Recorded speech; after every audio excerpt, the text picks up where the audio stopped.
Toxic water and dust are endangering the lives of tens of thousands of South Africans living in Soweto townships. Residents have no choice but to live near mounds of toxic waste produced during the 19th century gold rush. Thabo Ngubane recently found this dead pig in his garden. Over the last month, he's buried 22 others.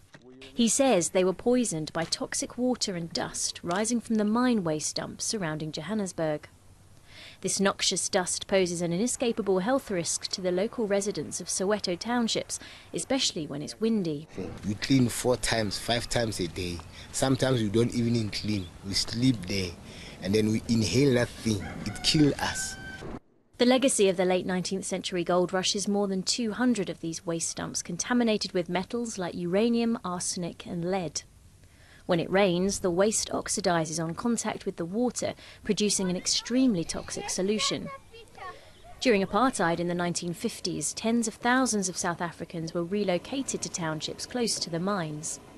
Rose was one of them. She says this dust is the reason she now needs a ventilator to survive. This is a mine area. We can't put people here. Everybody will be mad at the government, but who do you talk to now? Huh? Who do you talk to? Because if you go to the government will say this. If you go to this one, that nobody wants to be held reliable, responsible for this mess. Nobody.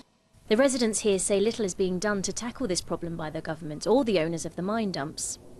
In this neighbourhood, the most common ailments are related to asthma, eczema and chest problems. Children often play near the waste and swim in pools of toxic water. In both children and adults, we see the highest levels of lead in the blood of the children who live within 500 meters of the mine tailings dumps, and much lower levels if they live 2 or 3 kilometers away.